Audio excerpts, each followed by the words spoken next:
Like many of the low-budget, late Stalinist office blocks in New Delhi, the headquarters of the Research and Analysis Wing seem more appropriate for the austere penances of a Buddhist monastery. Light and air are walled off by concrete, discouraging conversation in the endless, dank corridors. There's an elevator which leads foreign dignitaries directly to the commodious top floor offices of the organization's head, known only as the Secretary R.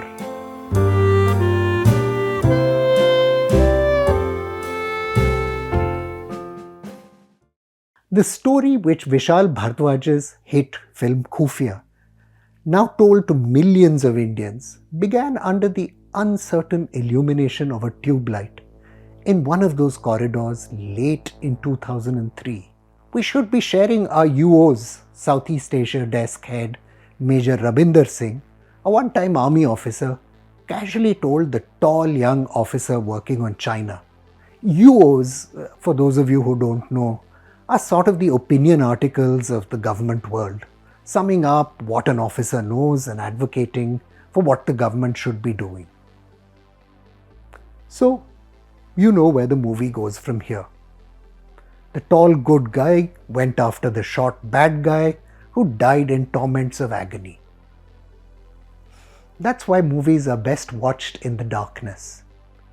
Fantasy just doesn't hold up in daylight. Singh had no business asking to know someone else's business in R&AW. The organization, you see, is highly compartmentalized. To the young officer, a 1990 batch Allied Services recruit to R&AW, S. Chandrasekhar, by the way now heads an elite cyber law consultancy in Gurgaon, something seemed off. Like old-style Eastern Bloc intelligence services, RAW is and was not the kind of place which encourages conversation. The institutional culture of the organization makes it imperative for everything to go up to your bosses and from there to wherever it's meant to go. Not discussion in the corridors. Chandrasekhar immediately got an appointment with Amar Bhushan, the third most important officer in RAW, responsible for its own security. The biggest spy scandal in RAW's history was about to blow up. And the bad guys would get caught, right? Like so much of India's upper middle class, Rabinder had one foot in the West. His parents, from a landed Punjab family, had emigrated to the United States many decades ago. His son, to acquire citizenship of that country, had been adopted by Rabinder's parents. His wife Parminder Kaur had worked for USAID, the development aid agency of the US government. The couple owned a 4-bedroom home on Chakravarti Vithi, New Delhi's defense colony, living in circumstances far more affluent than their services peers. That lifestyle was attributed pretty widely to their evident landed wealth. One of the officers I spoke to, who'd been a guest at that home, told me he seemed like a good enough chap. Not the brightest chap, but pleasant company. Led by Amar Bhushan, a team to investigate Rabinder was rapidly formed. Tightly controlled, the team often operated from Bhushan's home to avoid raising suspicion in the office. Early breakthroughs in the case emerged from Chandrasekhar himself, who established Rabinder used to electronically send material he gathered through an encrypted fax machine run through the personal computer in his home. If you're my age, you'll remember personal computers and internet connections were pretty rare things at the time. Later investigation, a RAW officer familiar with the case said, found no evidence that Rabinder received payoffs from the CIA, which is not surprising if he had family abroad. The investigators also explored the possibility that Rabinder might have had a personal grievance. Sikh families in the defense colony area of Delhi had been attacked in the 1984 pogrom, and who knew, maybe Rabinder had anger that he'd never voiced. But again, the investigators drew a dead end. For weeks, RAW's in-house counterintelligence team monitored Rabinder's movements down to his visits to his gym. The suspected spy's office, home, and car were all bugged and his telephone lines relentlessly tapped. Finally, Chandrasekhar trapped Rabinder, offering him genuine but dated cipher traffic generated by the United States mission in Islamabad. India didn't have the capability to read that traffic in plain text, but Rabinder was told that a computer hacker in Brazil had offered to do so for $100,000. Rabinder bit the bait and passed on that information. Case closed. They had him. Except they didn't. The complex personal relationship between Raw's three top officers at the time, many insiders believe, had something to do with what went wrong. The Raw chief, C.D. Sahai, Bhushan, and Jyoti Sinha, who was responsible for India's near neighborhood including Nepal, were all 1969 batch officers of the Indian Police Service's Bihar cadre. Although they enjoyed a close personal relationship, often meeting at Delhi clubs and at each other's homes, there were also intense personal rivalries. Exactly how much Bhushan told Sahai about the progress of the case as he mounted surveillance on Rabinder remains a matter of dispute. In normal circumstances, the Intelligence Bureau's counterintelligence team, which has very extensive experience in cases of this kind, should have been called in to handle the case. Bhushan's book suggests C.D. Sahai decided against calling in the Intelligence Bureau, but Sahai has denied that he made such a decision. The surveillance operation climaxed amidst bizarre circumstances in mid-2014. Raw's watchers decided to stop Rabinder from removing 13 classified documents from his office. To stop him from becoming suspicious, though, the entire Raw staff was searched as it left the building. Long queues of staff built up at the gates, one officer recalled, and staff from adjoining offices in the central government office complex came to gawp. Like any sane spy, Rabinder did panic as he saw the queues building up. Later that night, the Raw surveillance team watched as Rabinder parked his car near the Market and Defence colony. They kept watching and kept watching, waiting for him to re-emerge. Rabinder had, however, activated the pre-arranged distress signal that told the CIA station in New Delhi he was about to be compromised. Leaving the market in another car, Rabinder simply disappeared.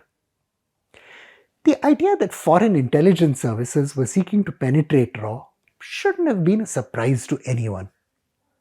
Former 1962 batch Indian Police Service officer K.V. Unikrishnan was arrested in 1987 and held in Tihar jail under the draconian National Security Act. According to Raw counterintelligence, Unikrishnan was a key figure in the agency's liaison with the liberation tigers of Tamil Eelam, had become close to a CIA officer stationed in Colombo, with whom he often went drinking. Early in 1987, Raw claims Unikrishnan received a message from an air hostess visiting Mumbai, referencing their common friend, the CIA officer. Unikrishnan allegedly travelled to Mumbai to visit the woman, where one thing led to a next. Their sexual liaison was photographed, enabling the CIA to blackmail him. Here's the thing. Although Unikrishnan served 18 months under the NSA, no prosecution was ever brought. Raw claims the decision not to prosecute was made because a trial would have meant publicly exposing that it had been training LTTE terrorists. The officer's daughter, an international level athlete, now lives a peaceful life in the United States, as does Mr. Unikrishnan at home. There were several less spectacular cases of possible compromise, though never conclusively established. Samsher Singh Maharaj Kumar, an ex-IPS officer posted in Islamabad, Bangkok and Canada, let Raw know he intended to stay on in Canada with his son at the end of his service. the request was allowed. Sikandar Lal Malik, secretary to RAW founder R&AW, also chose to stay on in the United States at the end of his service, in circumstances which have never become completely clear. M.S. Sehgal, secretary to former RAW chief Girish Saxena, remained in London. Ashok Sathe, once in charge of the RAW station in Khurramshahr in Iran, N.Y. Bhaskar and B.R. Bachchad all secured residency in the United States after their service. Major R.S. Soni moved to Canada without even bothering to notify RAW. RAW wasn't the only service to be targeted in this manner either. In 2006, the Delhi police arrested S.S. Paul, a computer systems operator at the National Security Council Secretariat, on charges of espionage. The Intelligence Bureau believed, rightly or wrongly, that Paul passed on NSC documents to Rosanna Minchu, a CIA operative working undercover as a third secretary at the United States Embassy in New Delhi. Paul is thought to have been introduced to Minchu by Mukesh Saini, a former naval officer who left the NSC to join a multinational corporation. Saini was involved in the Indo-US Cyber Security Forum, a body set up in 2002 that included representatives of RAW, the Intelligence Bureau, the Central Bureau of Investigation, and the Department of Revenue Intelligence. Every intelligence agency globally has suffered similar embarrassments. The Cambridge-educated double agent Kim Philby, who almost became the head of MI6, notoriously betrayed every secret his agency had to the Soviets. And the Soviet agent Oleg Gordievsky returned the favor the other way around. The little that's become known about Rabinder Singh's escape emerged because of painstaking work by RAW's Kathmandu station, which, like others in the neighborhood, was never notified either of the existence of the mole or of his escape from Delhi. Rabinder and his wife, RAW's Kathmandu spies later discovered, crossed into Nepal through the Nepalganj border on the 1st of May. They were hand-delivered United States passports by CIA Station Chief David Vakala at their hotel room, bearing the names of Rajpal Prasad Sharma and Deepa Kumar Sharma. The man in charge of putting together these details, though, was bypassed after the case and denied the opportunity to head RAW. Like his brother, Lieutenant General S.K. Sinha, who resigned when bypassed for the post of Army Chief in 1983, RAW's Jyoti Sinha responded by putting in his papers. And Rabinder? Well, we just don't know. The doyen of South Asian studies in the United States, now deceased, Stephen Cohen, told another Washington DC based scholar that Rabinder had at one stage approached him for a job around 2010. I spoke to him for some time, Cohen said, and decided he wasn't a genius. So I pointed him down the street to the RAND Corporation, telling him he should hunt for a job there. A joke, true or otherwise. Rabinder was finally reported to have died in a road accident near Maryland in 2016. But there's no documentation recording an accident either under his name or that of Rajpal Sharma. The story may be true, maybe it's not. For many within the intelligence community, the biggest questions in the RAW case have to do with whether he was deliberately allowed to escape. Prime Minister Atal Bihari Vajpayee's government was on the eve of an election and would have been hard hurt by revelations it had been penetrated by an agent of a country it had carefully cultivated relations with. An authoritative telling of the story isn't, in fairness, easy. Even though former Internal Security Advisor M.K. Narayanan reviewed the case in 2005, listening to over 700 hours of internal audio tape and questioning every officer involved, his findings have never been published. Narayanan brought in Indian Police Service officer P.K. Hormiz Tharakan to clean up the mess he saw in R&AW. Files of old R&AW officers suspected of treason formed the core of Narayanan's case that the organization needed more cadre from the IPS, just like the Intelligence Bureau. That judgment's been questioned over the years, because it's left R&AW short of people committed to developing long-term linguistic and area skills. And is RAW now more robust than in the past? Have the right lessons been learned from the Rabinder case? In the wake of the Kargil war, a committee led by former Jammu and Kashmir Governor Girish Saxena called on the covert services to take, quote, an honest and in-depth stock of their present intelligence effort and capabilities to meet challenges and problems ahead. The committee's classified 244-page report perceptively noted, a generalist administration culture would appear to permeate the intelligence field. So, in the decade since, two things have changed. For one, there's a growing use of offensive surveillance tools like Pegasus and Predator, used to gather intelligence against foreign enemies and, depressingly, against domestic dissidents alike.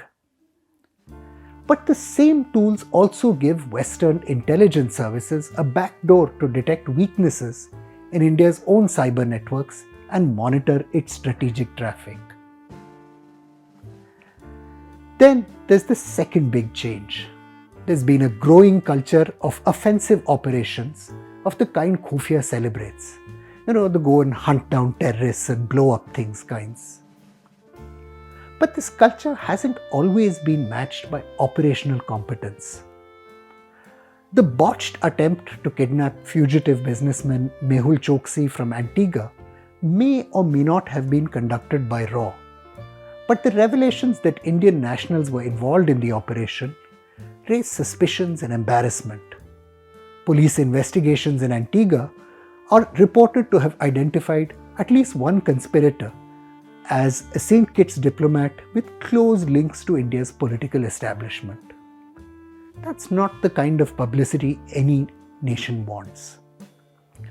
The cases of the naval officer Kulbhushan Jadhav, held in Pakistan, and 8 former Indian naval officers now on death row in Qatar for espionage, may or may not be linked to RAW, but they do underline the tragic consequences of intelligence ambition not being matched by intelligence tradecraft.